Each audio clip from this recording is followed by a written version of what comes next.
భగవంతుడి యొక్క రూపాన్ని చూస్తూ అంత అదృష్టం ఎలా వచ్చింది చెప్పండి అని విదురుల వారు అడిగితే మైత్రేయ మహర్షి గారు చెబుతున్నారు.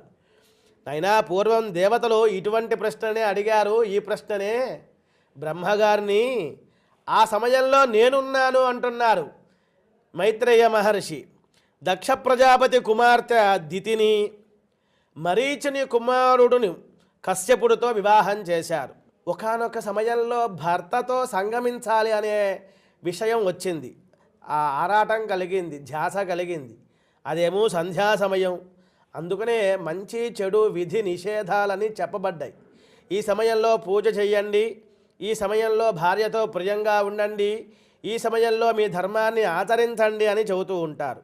సాయంకాలం పూట చూడండి, పిల్లలు తప్పు చేస్తున్నారు అంటే పిల్లలది కాదు, పెద్దవాళ్ళది. ఎందుకని అనగా ఈ యొక్క భార్యాభర్తలు ఇద్దరూ కూడా దితి కశ్యపుడు ఇద్దరూ కూడా సాయంకాల సమయంలో అసుర సమయంలో ఆమెకి పాడుబుద్ధి కలిగి భర్త దగ్గరికి వెళ్ళి మొరబెట్టుకున్నప్పుడు దాని పర్యవసానమే రాక్షసులుగా పుట్టారు. కాబట్టి పిల్లలు తప్పు చేసినా వాళ్ళది కొన్ని దోషాలు ఉన్నా పెద్దవాళ్ళుగా తల్లిదండ్రులకు కూడా దోషాలు ఉంటాయి అని చెప్పటానికే మనకి ఈ కథ ఉపయోగపడుతోంది. ఏషమాంత్వత్కృతే విద్వన్ కామ అత్తాశరాసన దునోతి దీనాం విక్రమ్య రంభామివ మతంగజ. సూర్యాస్తమయం అవుతోంది. ఈ సమయంలో పరమశివుడు నందీశ్వర చండీశ్వర ప్రమద గణాధిపతులతో భూత గణాధిపతులతో స్వామివారు తిరుగుతూ ఉంటారు. తద్భవాన్ దహ్యమానాయాం సపత్నీనాం సమృద్ధిభిః ప్రజాపతీనాం భద్రంతే మయ్యాయుంక్తాం అనుగ్రహం. నాకు మన్మథ తాపం కలుగుతోంది, మీతో రమించాలి, సుఖపడాలనుకుంటున్నాను అంది. సకల సృష్టి కార్యక్రమానికి ఆజ్ఞాపించబడినావు నీవే నాయనా భర్త అని అంటూ తన భర్తని కశ్యప తిరగవేస్తే పశ్యక, జగ తిరగేస్తే గజ, సింహాన్ని తిరగేస్తే హింస. ఆ విధంగానే కశ్యప కాస్త పశ్యక. పశ్యకం అంటే చూడటం, సృష్టించడం అన్నమాట.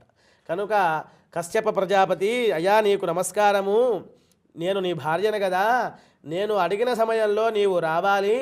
ఇది అసుర సమయం అయినా సరే, సంధ్యా సమయం అయినా సరే అన్నారు. భార్య చెప్పిన మాట వినాలి కాబట్టి సరే ఎలా జరుగుతుందో అలాగే జరుగుతుంది అనుకున్నారు. ఆమెని తృప్తి పొందింపచేసి స్నానం చేసి మళ్ళీ తపస్సు చేసుకున్నారు.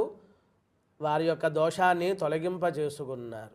అప్పటికి ఈ యొక్క దితికి అనుమానం వచ్చింది, బాధ కలిగింది. పశ్చాత్తాపం మించిన ప్రాయశ్చిత్తం లేదు కాబట్టి చెప్పా కదా, తరుణి ఒక్క ముహూర్తముండు, ఇది సంధ్యాకాలం, ఇక్కాలము తరయన్ భూతగుణావృతుండగుచు కామారాతిలీలన్ వృషేశ్వరయానంబున సంచరించుట అభావ్యంబు అయ్యే ఈ ఉగ్రవేళ రమింపగ నిషిద్ధి కర్మమగు ఏలా ధర్మమున్ వీడగన్. పుత్రప్రాప్తి కలిగించాను, నీకు 2 పుత్రులు పుడతారు. వాళ్ళు రాక్షసులు, లోక కంటకులవుతారు, స్త్రీలను చెరబడతారు, సాధువులను